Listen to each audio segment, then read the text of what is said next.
Hello, नमस्कार, आदाब, सत श्री अकाल।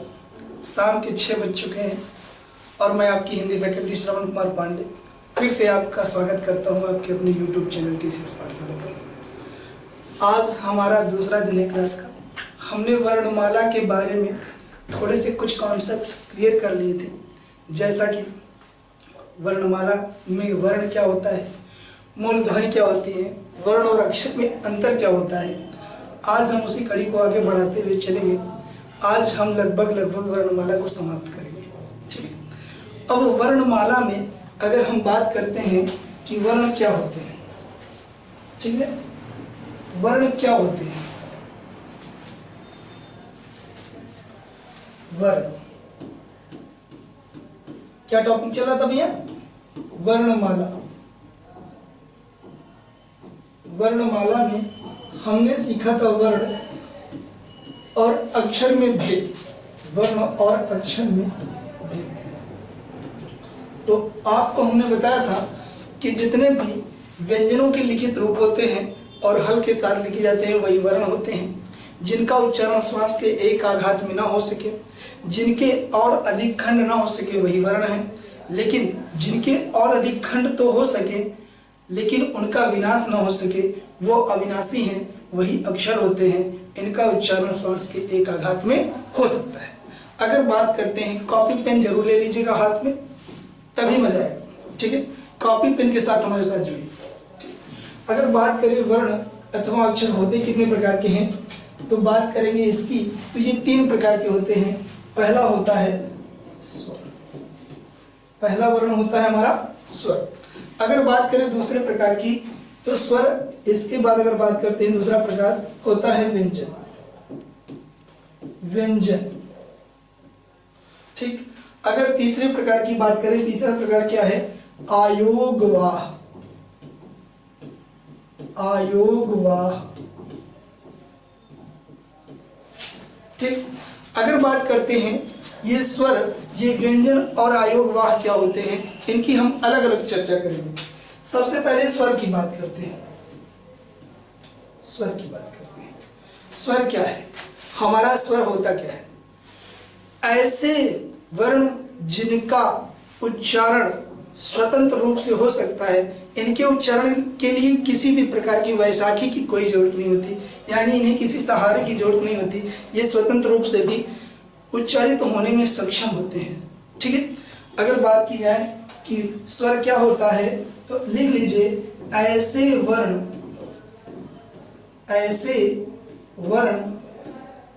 जिनका उच्चारण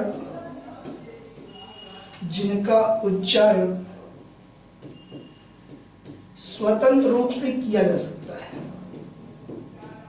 स्वतंत्र रूप से किया जा सके।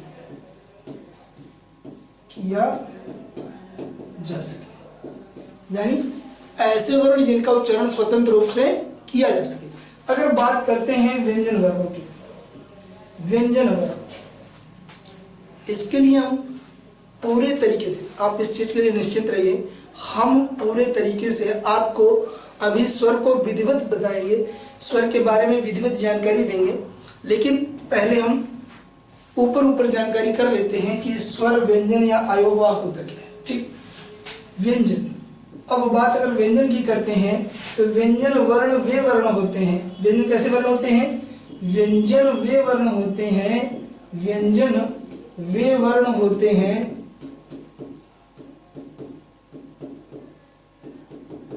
जिनका उच्चारण करने के लिए,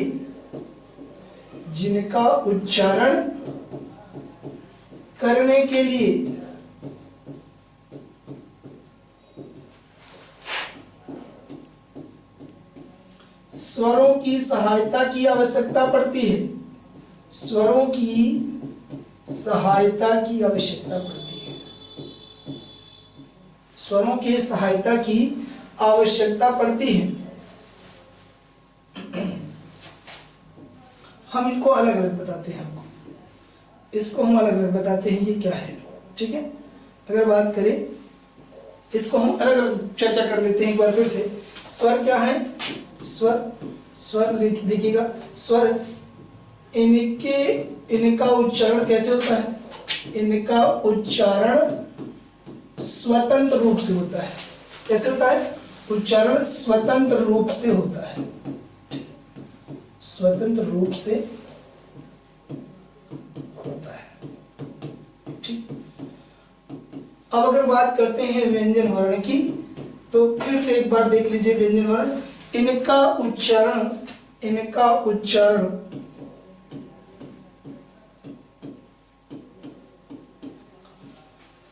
करने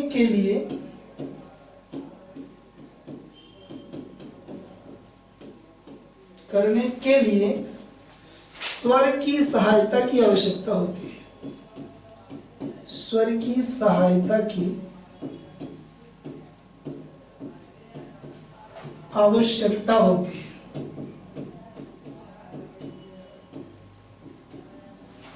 आवश्यकता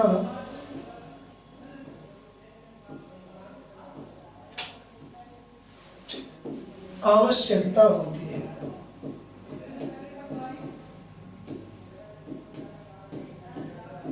आवश्यकता होती है। ठीक। अब अगर बात करते हैं किसकी आवश्यकता होती है? स्वर की सहायता की आवश्यकता होती है। किसके लिए? व्यंजन वर्णों के उच्चारण के लिए, यानी स्वर रूपी वैशाखी की आवश्यकता पड़ती है व्यंजनों के उच्चारण के लिए। अगर हम बात करें स्वर की, तो ये होते कहां से कहां शुरू होते हैं? छोटा आ से लेकर औ तक।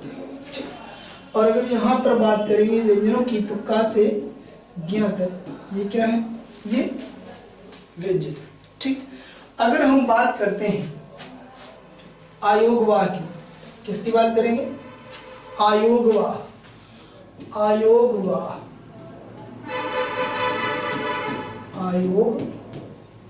की बात करते हैं।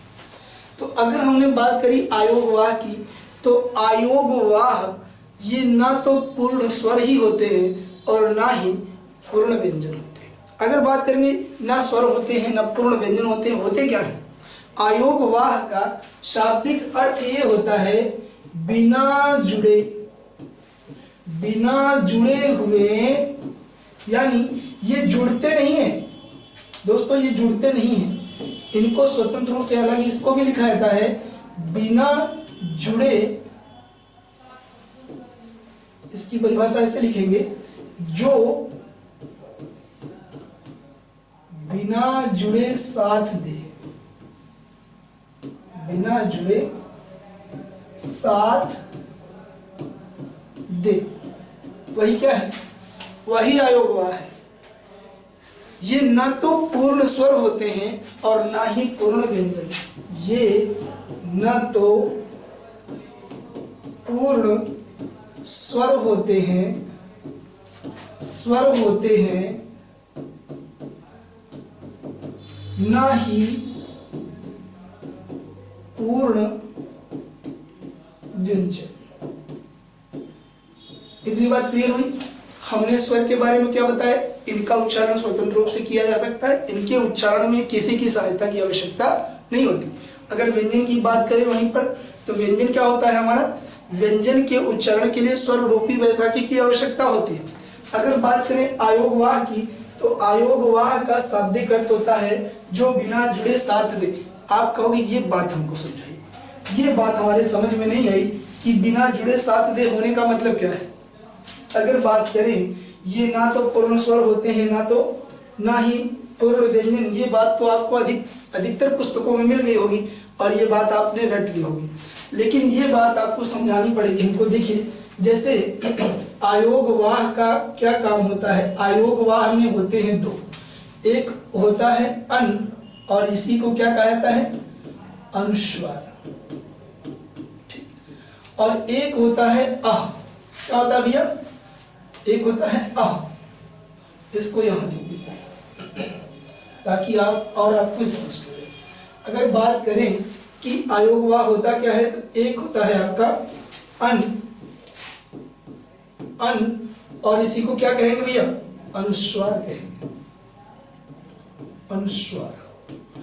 और अगर बात करते हैं कि अनुस्वार के अलावा अगर हम बात करें अह क्या है, ये विसर्ग है। ये दोनों ही आपके आयोगवाह हैं।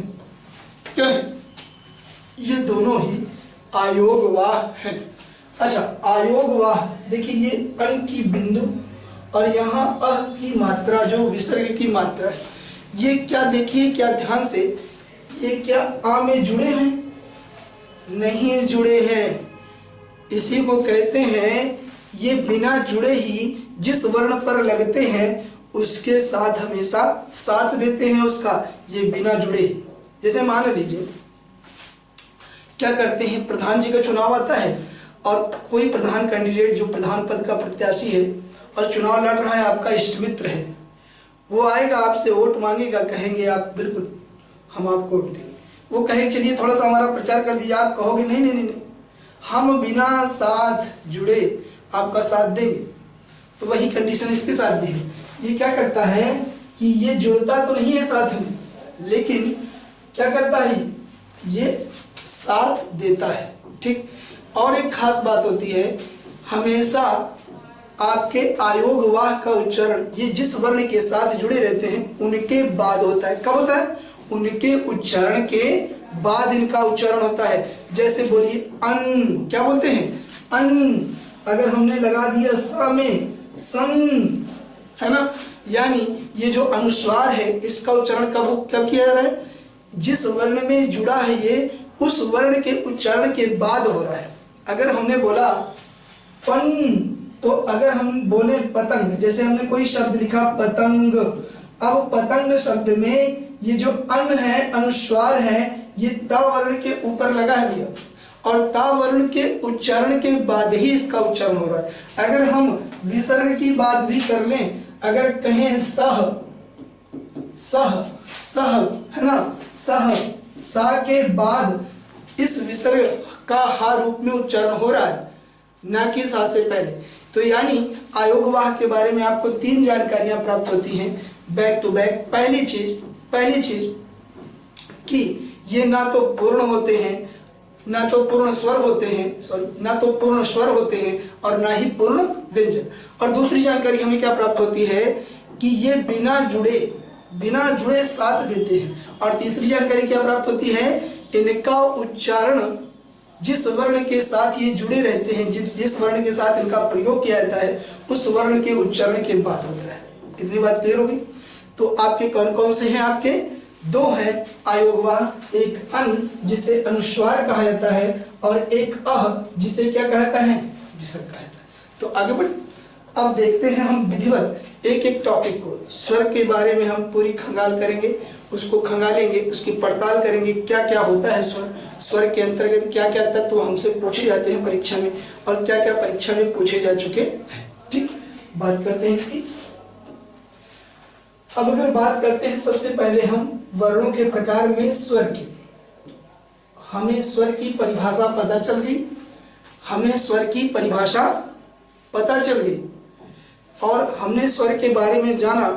और यहाँ पर हम केवल और केवल स्वरों को लिखेंगे, हैं कौन कौन से। ये आपके हैं छोटा आ, बड़ा आ, छोटी ई, बड़ी ई, छोटा ऊ, बड़ा ऊ, बड़ा ऊ, री, ए, ऐ, ओ, औ। आप कहोगे अन और आहा कहाँ चले गए? अरे भाई अभी तो बताया आपको कि अन और आहा कहाँ चले गए। अन और आह आयोगवाह के अंतर्गत आते हैं, ना कि हमारे स्वर के अंतर्गत। तो इस तरीके से आप पाओगे कि स्वरों की संख्या कितनी भैया? 1 2 3 4 5 6 7 8 9 10 11। कितनी हो गई? स्वरों की संख्या कितनी? 11। हमने लिख के दिखा दिया है। ठीक है, तो पहला टॉपिक हमारा बनता है कि लिखने के आधार पर स्वरों की संख्या। आयोग ने भी माना है और आयोग के कई परीक्षाओं में पूछा गया है, चाहे वो उत्तर प्रदेश अधीनस्थ सेवा चयन आयोग हो, चाहे उत्तर प्रदेश लोक सेवा आयोग के द्वारा संपादित कराई गई परीक्षाएं हो, है ना। इन सारी परीक्षाओं में प्रश्न बनते हैं हिंदी के माध्यम से, हिंदी वर्णमाला से। तो क्या बनता है आपका पहला प्रश्न, कहता है कि लिखने के आधार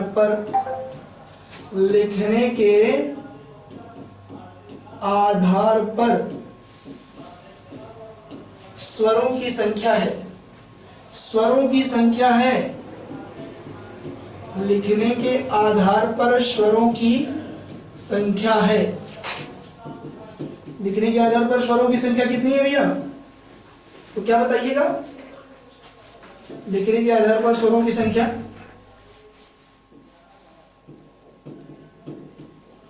तो आपने कितने स्वर लिखे हैं भैया? अभी कितने स्वर लिखे हैं?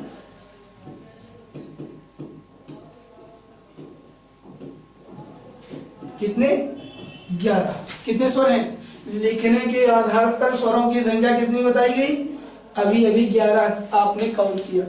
ठीक, अगर पूछा जाए स्वरों की वास्तविक संख्या, स्वरों की वास्तविक संख्या, स्वरों की वास्तविक संख्या, क्या भैया? स्वरों की वास्तविक संख्या, स्वरों की वास्तविक संख्या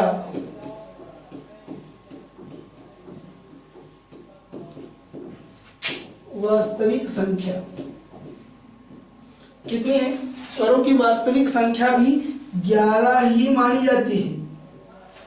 ठीक, अगर बात करें स्वरों की कुल संख्या की, तो स्वरों की कुल संख्या तो 13 ही है कि 11 है? 13 ही। कई बार आयोग की परीक्षाओं में प्रश्न आता है तो 11 नहीं 13 ही बताइएगा, लेकिन अगर स्वरों की वास्तविक संख्या की बात करेंगे तो 11। अब अगर बात करें इतना पहले नोट कर लीजिए, लिखने के आधार पर स्वरों की संख्या 11, स्वरों की वास्तविक संख्या 11। अगर हम बात करते हैं, इसके बाद की बात करते हैं कि स्वरों की कितनी संख्या है, तो आप बात करिए। तो इसमें देखिएगा, स्वरों की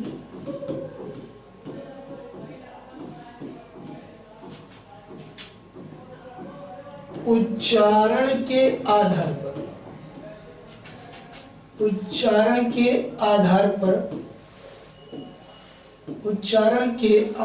पर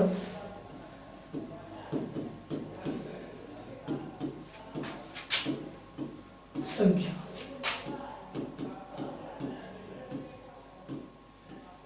उच्चारण या इसे कह सकते हैं ध्वनि के आधार पर।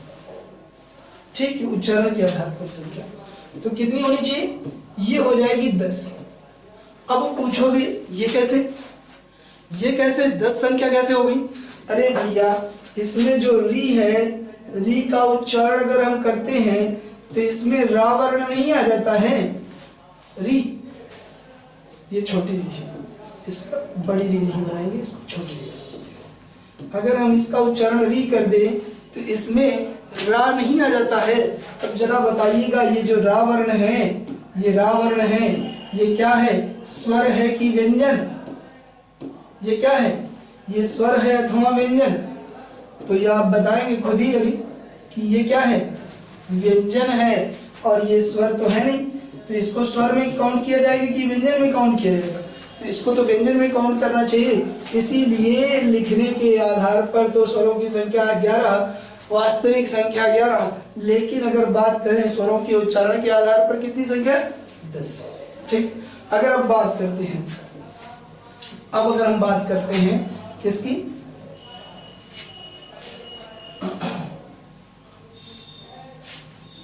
मुखाकृति के आधार पर, है ना। मुखाकृति के आधार पर, या मान लीजिए हम सबसे पहले ले लेते हैं जिह्वा के आधार पर। जिह्वा के आधार पर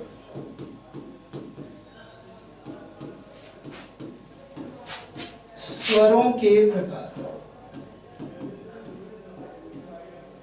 स्वरों के प्रकार कितने होंगे जीवा के आधार पर। अगली बात है हमने प्रकार की बात की, संख्या की बात नहीं करी, है ना। जीवा के आधार पर स्वरों के प्रकार होते हैं भैया 3। कितने होते हैं 3। कौन कौन से लिख लीजिएगा। अग्र, कौन कौन से अग्र, मध्य और पश्च। कौन कौन से अग्र, मध्य और पश्च। अब अगर बात करते हैं इसकी, अब अगर हम बात करते हैं किसकी बात करेंगे भैया, आपका ध्वनि या उच्चारण के आधार पर, उच्चारण के आधार पर कर लेते हैं। उच्चारण के आधार पर,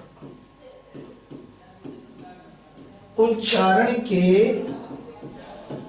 आधार पर स्वरों की संख्या। उच्चारण के आधार पर स्वरों की संख्या नहीं, स्वरों के प्रकार होने चाहिए भैया। स्वरों के प्रकार, स्वरों के प्रकार, स्वरों के प्रकार, प्रकार कर लीजिएगा, संख्या मत लिखिएगा। स्वरों के प्रकार। अब हम प्रकार की चर्चा कर रहे हैं यहाँ पर। स्वरों के प्रकार अगर हम उच्चारण के आधार पर करें तो उच्चारण के आधार पर भी स्वरों के प्रकार कितने होते हैं आपके 3 ही होंगे। कौन कौन से होंगे 3। कौन कौन से होंगे ह्रस्व, है ना, ह्रस्व, दीर्घ और प्लुत। ह्रस्व, दीर्घ और प्लुत। अगर हम बात करें स्वरों के प्रकार, अगर हम बात करें जीवा के आधार पर कौन कौन से होते हैं 3 आपके अग्र, मध्य और पश्च। फिर बात करते हैं उच्चारण के आधार पर, बोलने के आधार पर स्वरों के प्रकार, यानी ह्रस्व, दीर्घ और प्लुत। ठीक। अगर बात करते हैं यहाँ उच्चारण, यानी उच्चारण से यहाँ तात्पर्य है कि उच्चारण का समय कितना लगता है। तो यहाँ अगर लिखना चाहें यहाँ उच्चारण का, ये लिख लीजिएगा ब्रैकेट में, समय कितना लगता है उच्चारण में, उच्चारण का समय कितना लगता है, उसके आधार पर हम बताते हैं कि ह्रस्व, दीर्घ और प्लुत। अगर तीसरी बात करते हैं, ये एक कॉन्सेप्ट हो गया, दूसरा कॉन्सेप्ट ये हो गया और तीसरा कॉन्सेप्ट ये। अगला कॉन्सेप्ट मुखाकृति के आधार पर स्वरों के प्रकार। मुखाकृति के आधार पर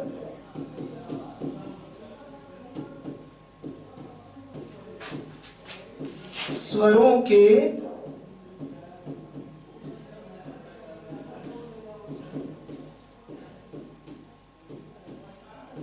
प्रकार। अगर हम बात करें मुखाकृति के आधार पर स्वरों के कितने प्रकार होते हैं, तो भैया स्वरों के प्रकार यहाँ भी होंगे कितने 4। यहाँ 4 प्रकार हो जाएंगे। आप कहोगे ये कैसे, तो लिख लीजिएगा संवृत्त स्वर। संवृत्त एक प्रकार आपका हो गया संवृत्त। दूसरा आपका होगा अर्ध संवृत्त।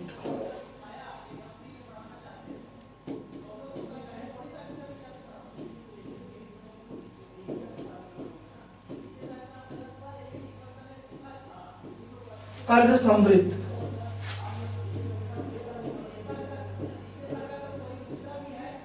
विवृत,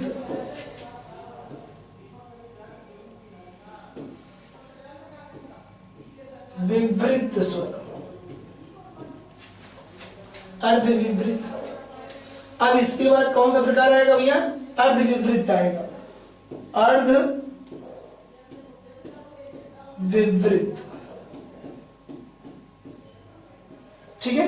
तो मुखाकृति, बोलने पर जब मुख की आकृति किस किस प्रकार से बनती है हमारी, उसके आधार पर हमारे स्वरों के कितने प्रकार हो जाएंगे भैया, इसके आधार पर स्वरों के प्रकार हमारे होंगे 4। कौन कौन से, संवृत्त, अर्ध संवृत्त, विवृत, अर्ध विवृत। इतनी बातें क्लियर हो गई।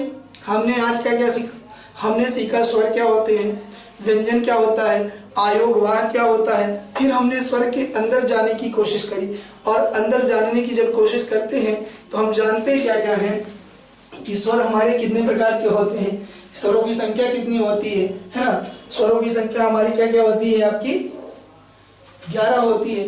लिखने के आधार पर स्वरों की संख्या कितनी होती है? 11 होती है। वास्तविक संख्या कितनी होगी आपकी?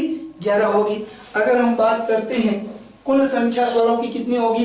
वो 13 हमारी आएगी। स्वरों की वास्तविक संख्या भी 11 बताएगी। और स्वरों की अगर बात करें उच्चारण के आधार पर संख्या या अर्थ के आधार पर संख्या, कोई पूछे कि अर्थ के आधार पर स्वरों की कितनी संख्या, तब भी 10 उसी किसको क्या करेंगे? इसमें हम एक चीज देख लेते हैं, किसको छोड़ करके? लिखने के आधार पर, स्वरों के आधार पर। इसके बाद अगर हम बात करते हैं किसकी कि यहां लिख लीजिए अर्थ के आधार पर स्वरों की संख्या। अर्थ के आधार पर संख्या कितनी संख्या होगी भैया? 10। वही हमने क्या बताया था? किसको छोड़कर? री को छोड़कर।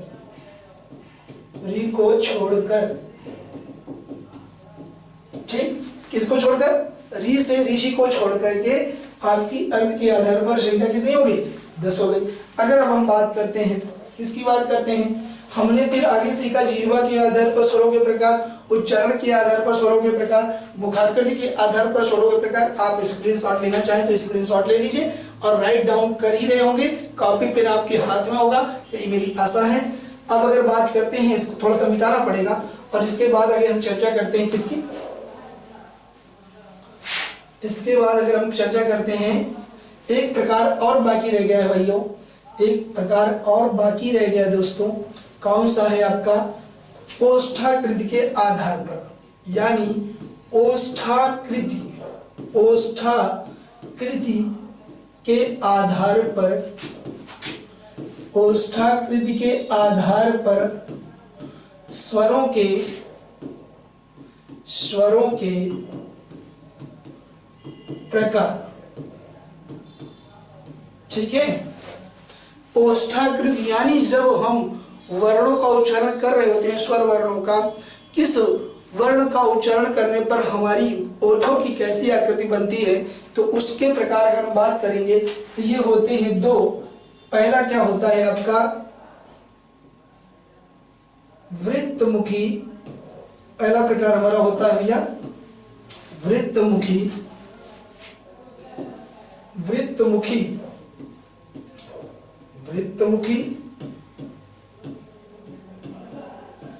और दूसरा हमारा होता है अवृत्तमुखी। कौन सा प्रकार होगा? अवृत्तमुखी। ठीक, अगर बात करें ओष्ठाकृति यानी ओठों के आधार पर हमारे स्वरों के कितने प्रकार और कौन कौन से होते हैं? तो 2 होते हैं। एक होता है वृत्तमुखी और एक अवृत्तमुखी। यानी कुछ स्वरों के उच्चारण में हमारे ओठों की आकृति एकदम वृत्त के आकार की हो जाती है और कुछ स्वरों के आकार, उसमें उच्चारण में हमारे ओठों का आकार जो होता है वो अवृत्तमुखी यानी वृत्ताकार नहीं रहता। ठीक, अगर हम बात करते हैं इसके बाद, अगर बात करते हैं, अब हम एक एक करके सारे प्रकारों को सीखेंगे। एक एक करके हम सभी प्रकारों को सीख रहे होंगे मेरे दोस्त। अब देखिए, आ जाते हैं किस पे? सबसे पहले हम बात करेंगे कि आपके उच्चारण के आधार पर स्वरों के कौन कौन से प्रकार हैं। तो सबसे पहले किसकी बात करेंगे? उच्चारण के आधार पर। हेडिंग डाल लीजिएगा मित्रों, हेडिंग डाल लीजिएगा अपनी अपनी कॉपी पे। उच्चारण के आधार पर स्वरों के प्रकार। उच्चारण के आधार पर स्वरों के प्रकार। तो हमने अभी भी कौन कौन से बताए थे स्वरों के प्रकार? उच्चारण के आधार पर स्वरों के प्रकार कौन कौन से बताए थे? हमने बताया था क्या? उच्चारण यानी ध्वनि। उच्चारण के समय की बात कर रहे हैं, उच्चारण के समय की यहाँ पर बात हो रही है। तो सबसे पहले बात करेंगे किसकी? ह्रस्व है हमारा पहला प्रकार। क्या है? ह्रस्व। दूसरा प्रकार हमारा क्या है? कह रहा है दीर्घ। हमारा दूसरा प्रकार क्या कहता है? दीर्घ। और तीसरा प्रकार हमारा क्या कहता है? प्लुत। कौन कौन सा प्रकार है? ह्रस्व, दीर्घ और प्लुत। अगर हम बात करते हैं, सबसे पहले बात करेंगे ह्रस्व की। किसकी बात करेंगे? ह्रस्व की। अगर आप इस तरीके से ना सही इस तरीके से ग्राफ बनाना चाहे तो ग्राफ भी बना लीजिए। और कैसे ग्राफ बनाइएगा, 3 प्रकार बना लीजिएगा उसके, ह्रस्व, ह्रस्व, दीर्घ और एक बना लीजिएगा इधर प्लुत। अगर आप बनाते हैं तो इधर बना लीजिएगा क्या, प्लुत। ठीक, अगर आप बात करते हैं ह्रस्व की, किसकी बात करते हैं, ह्रस्व की। ह्रस्व स्वर वे स्वर होते हैं जिनके उच्चारण में सबसे कम समय लगता है, या यूं कह सकते हैं कि इनके उच्चारण में समय बिल्कुल ही कम लगता है, बहुत कम लगता है। इसीलिए इसको लिख लीजिए इसके नीचे, जिनके उच्चारण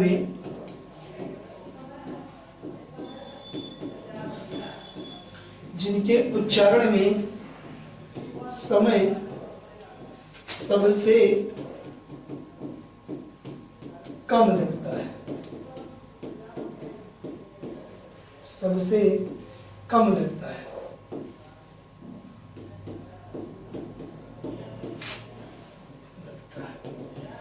अब अगर बात करते हैं दीर्घ स्वर,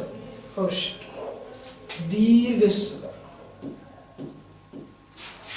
दीर्घ स्वर, अगर हम बात करें दीर्घ स्वर की तो इनके उच्चारण में क्या होता है भैया, इनके उच्चारण में दीर्घ स्वर, तो दीर्घ स्वर हम कह सकते हैं इनके उच्चारण में समय क्या होता है, इनके उच्चारण में समय ह्रस्व स्वर के उच्चारण से 2 गुना समय लगता है। ह्रस्व स्वर के उच्चारण से कितना समय लगता है, 2 गुना समय लगता है। तो लिख लीजिए इनके उच्चारण में,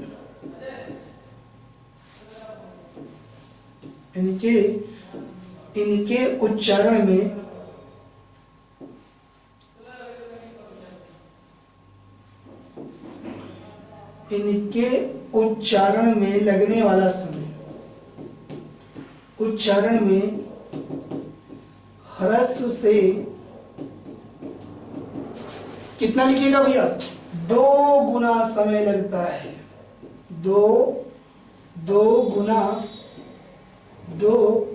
गुना समय लगता है। 2 जानकारियां आपको मिली, ह्रस्व के उच्चारण में, जिनके उच्चारण में समय सबसे कम लगता है, इनके उच्चारण में ह्रस्व से 2 गुना समय लगता है। और प्लुत के बारे में लिख लीजिए, इनके उच्चारण में ह्रस्व का 3 गुना, या यूं कह सकते हैं दीर्घ का 2 गुना। ठीक, दोनों बातें हैं। इनके उच्चारण में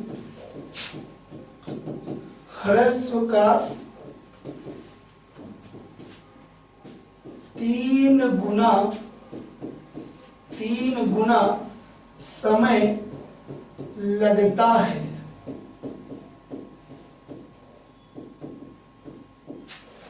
तो अगर आप चाहें तो ये भी लिख सकते हैं, क्या लिख सकते हैं कि दीर्घ के बारे में लिख लीजिए, ह्रस्व गुणते 2, यानी दीर्घ, है कि नहीं, मानोगे कि नहीं मानोगे। ठीक, अब अगर बात करें प्लुत की, तो प्लुत के बारे में आप लिख सकते हो ह्रस्व गुणते 3। मानोगे कि नहीं मानोगे, मानोगे कि नहीं, ये बात समझ में आई कि नहीं। तो आप कह सकते हो उच्चारण के आधार पर स्वरों के प्रकार 3 प्रकार के होते हैं, ह्रस्व, दीर्घ, प्लुत, है ना। अब अगर बात करें ह्रस्व की, तो जिनके उच्चारण में सबसे समय कम लगता है, और दीर्घ की बात करते हैं, इनके उच्चारण में ह्रस्व से 2 गुना अधिक समय लगता है। अगर प्लुत की बात करें तो इनके उच्चारण में ह्रस्व का 3 गुना समय लगता है। इतनी बात आपने नोट कर ली, तो प्लीज इसका स्क्रीनशॉट ले लीजिए और देखिए। अगर जो बच्चे लिख रहे हो तो साथ ही साथ हमारे साथ लिखते चलिए, ताकि आपको ये चीजें आपको बार बार न लिखनी पड़े। ठीक, अगर कहें तो मिटाया जाए। ठीक, अब इसके बाद की जानकारी भी तो देनी है आपको, तो मिटाते हैं। देखिए क्या है इसके बाद हमको जानकारी देनी, इसको देखते चलिए।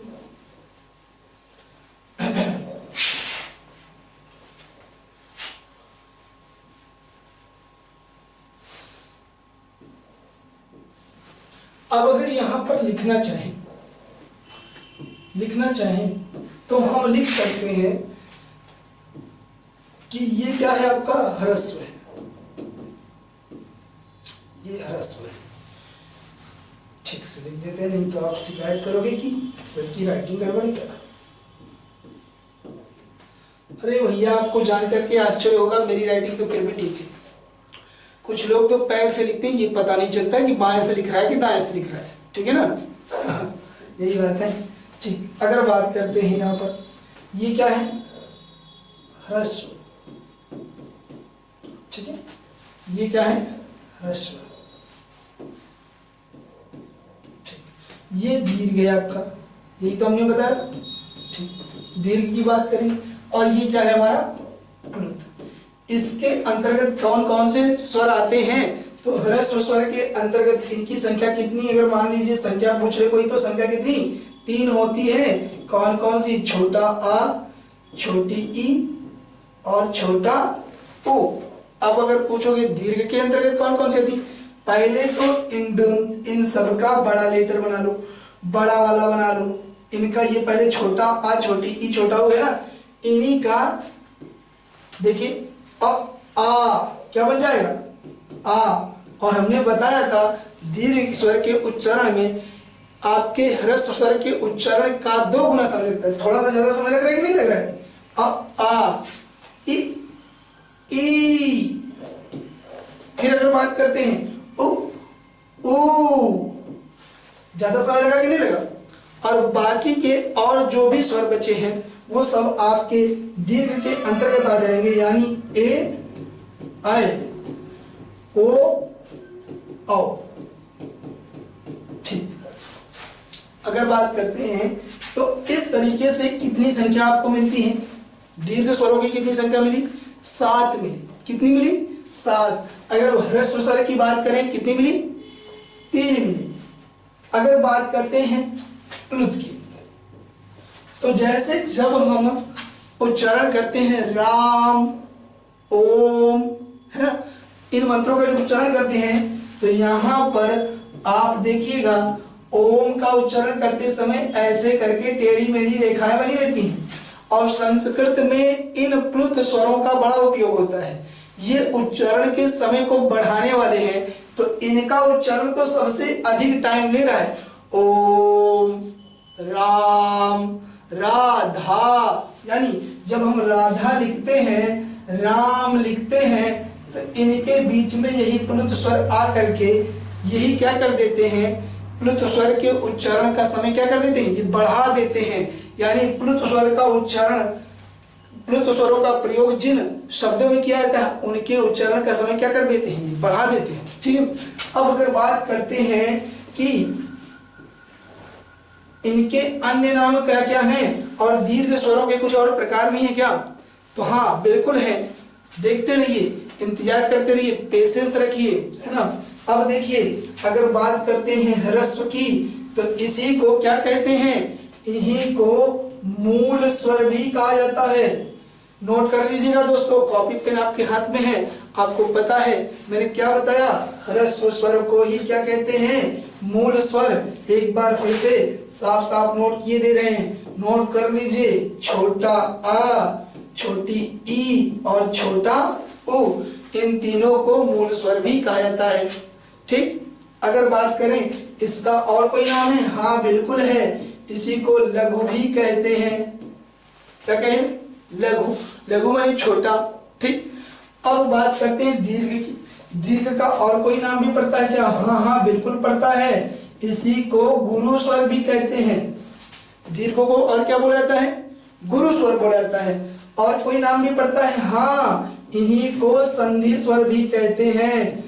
अभी देखिएगा कैसे इनका नाम संधि पड़ा, संधि के बारे में चर्चा अभी हम करेंगे जब हम आपके दीर्घ स्वरों के प्रकार बनाने लगेंगे। ठीक है, अगर अब बात करते हैं तो इसको थोड़ा सा मिटा दिया जाए। जो कॉपी पेन से नोट कर रहे हैं वो लोग नोट करते चलिए, और आप लोग स्क्रीनशॉट लेना चाहें तो स्क्रीनशॉट भी ले लीजिए। ठीक है, अगर स्क्रीनशॉट ले लिया हो तो फिर से इसको हम इरेज करके इसे चलते हैं। ठीक, अब बात करेंगे कि फिर से इसी को नोट कर लेते हैं दोस्तों। हमने क्या बताया था, ह्रस्व की बात की थी।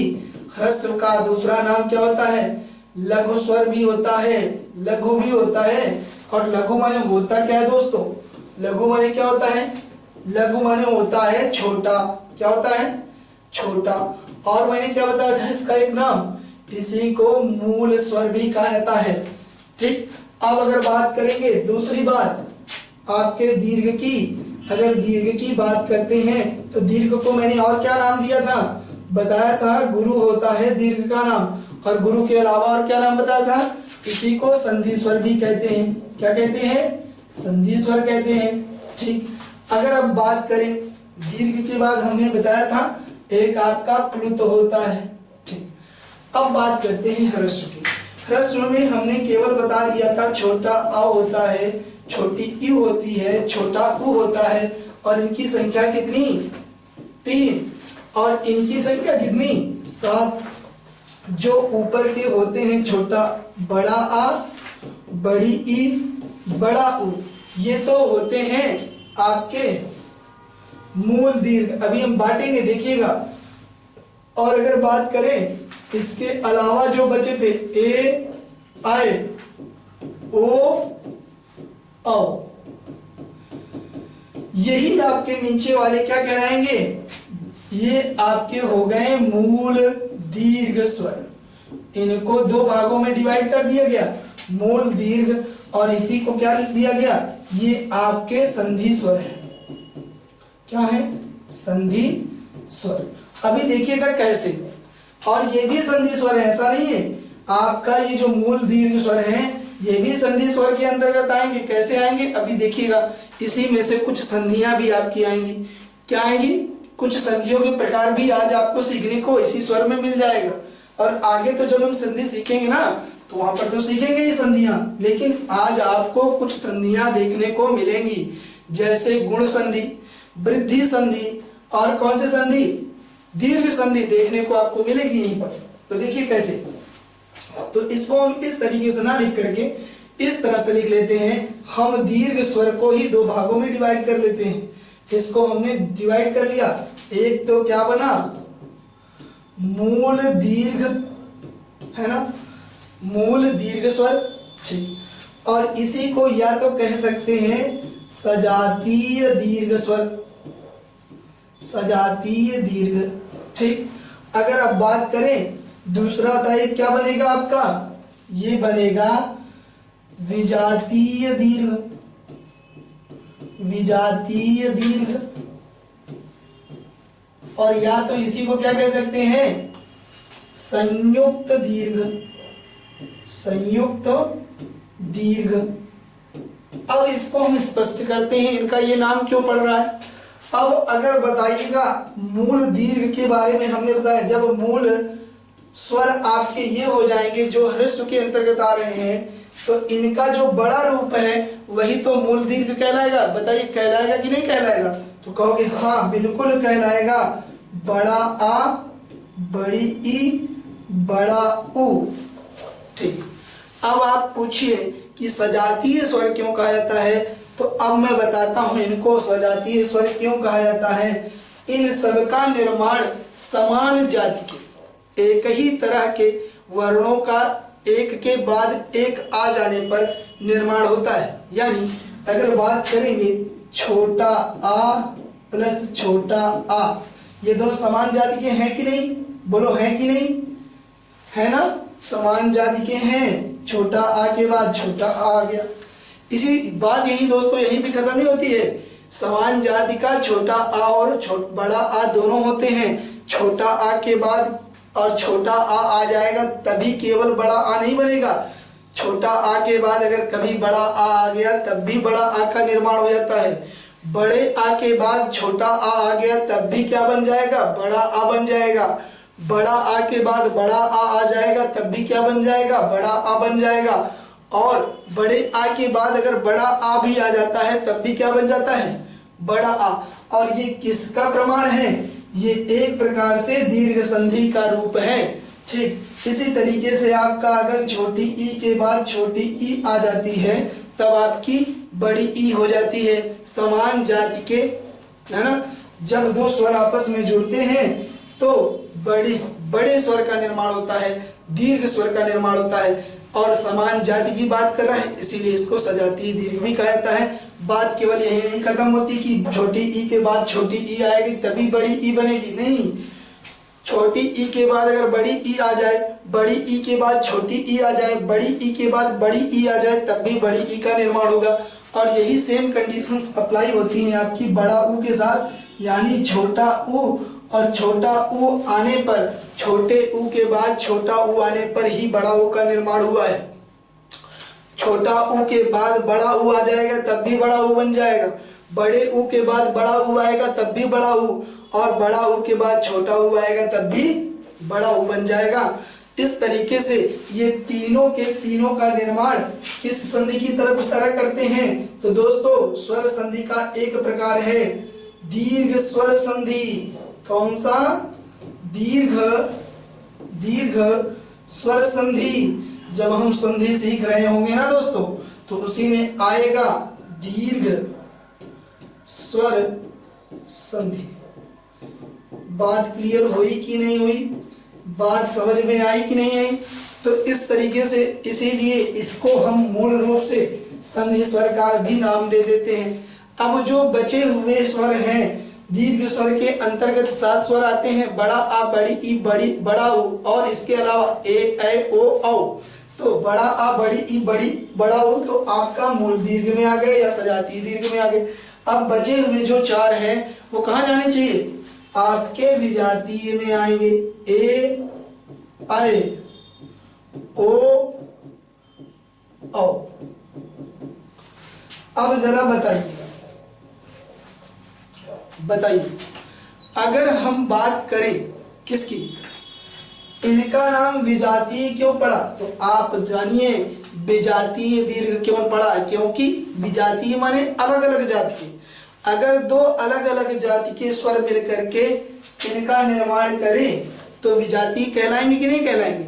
ये जो बना, ये जो स्वरों का निर्माण हुआ, इन सारे स्वरों का निर्माण दो अलग अलग जाति के स्वरों के मिलने से हुआ है। इन स्वरों का निर्माण दो अलग अलग जाति के स्वरों के मिलने से हुआ।